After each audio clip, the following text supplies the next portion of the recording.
Hello, MPSD Elementary Virtual Teachers, your elementary principal team. We are here to share some information with you about our upcoming full days of learning. There will be some changes for you, and one thing we really want you to know is that we've done a lot of thinking throughout the year as each of these opportunities have come up, really trying to make sure that whatever our in-person learning students were having as opportunities, they would be matched for virtual students. So we want to have the same thing for all students. We're here to share some of that with you, and take it away, Stacy. Thanks, Heidi. The first point we want to talk about is that as students return to in-person learning, that is going to be a Monday through Friday model. So if you're returning into the building at 100%, it's Monday through Friday. Your traditional start and end time. So at Madison, that would be 8:10 to 3:10. For example, Monroe, that'd be 8:40 to 3:40. Again, trying to create equitable methods. If you are a full virtual teacher, your day will also be extended then and will follow your home school. So for example, Nicole Thiel, a kindergarten full virtual teacher, is a Madison teacher. So students in Miss Thiel's class, even though they're from all over the district, will come to school from 8:10 to 3:10 virtually. Take it away, Courtney. So in our communication to parents, we want to be very clear about this change in the virtual schedule, that students would need to be available from that 8:10 to 3:10 or 8:40 to 3:40 time and be logged on for the entirety of the school day. We will no longer be recording the lessons due to the length of the school day and the inability of students to watch them later on in the evening. So we will not be recording and posting the videos for students to complete at a later time. Students will be expected to participate live each day. Next up is C. Thank you, Courtney.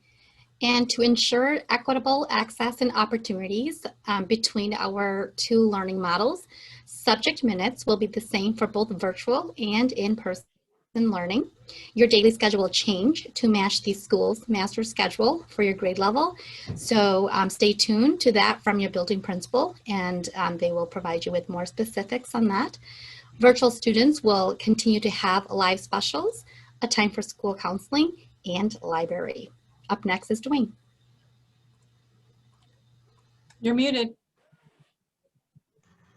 Is this better? I think that's probably better. It's better. Hey, thanks, C. So I just wanted to talk a little bit about the idea that virtual and in-person are meant to be delivered in the same format. So initially, for our virtual teachers, I think that might think, oh my gosh, I need to be online for an entire day. But keep in mind that we want that virtual classroom to reflect what normally would happen in a regular classroom.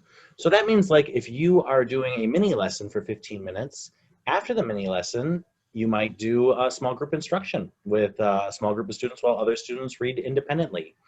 You might be meeting, doing some conferring and individual work with students, and then having them all come back together to discuss what they learned, what they worked on. So we're kind of seeing it as more of a dynamic environment for the virtual classroom and something that reflects better what you would really hope to do in the face-to-face model with your students. So with that in mind, attendance is going to be taken in the morning and in the afternoon. The afternoon session is just as important as the morning. So we want, just like in the regular school day, want to take it in AM and PM. And in terms of collaboration, our virtual teachers will continue to coordinate and collaborate with their teachers in their same grade levels at their same buildings. So that face-to-face collaboration will continue. So, and thanks again for all you do. It's appreciated.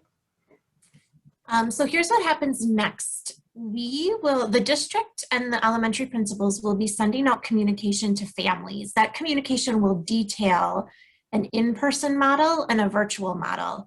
Then families will be asked to fill out a Google form to choose the model that will start on March 8th. So what we will do with that data is we will take a look at that and we will analyze it. You may see shifts in teaching assignments due to students choosing to switch models and family choices. Here's what we see as possibilities. Virtual teachers may remain virtual teachers. Virtual teachers may have to come back in person to in-person classrooms. And virtual teachers I'm not going to say may, because you will have a new class list of students.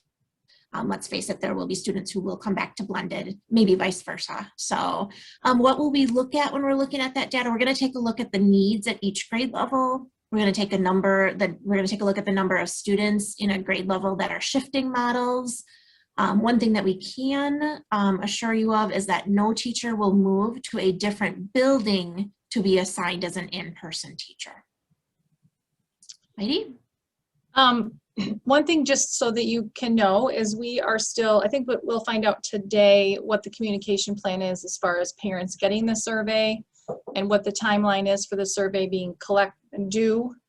And the very first thing we're going to want to do is figure this out for you. So just know that it is a real high priority for us to be able to share with you any changes in your assignment. So that will be a real priority for us. So just know that. And then lastly, we are in this same email, you have a link to a Google form. We know that we're sharing some big information with you today.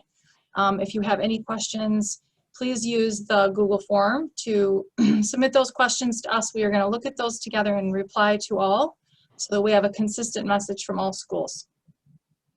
Thank you for everything that you do, and we look forward to hearing from you, and have a great night. Thank you. Bye, Thank everyone. you.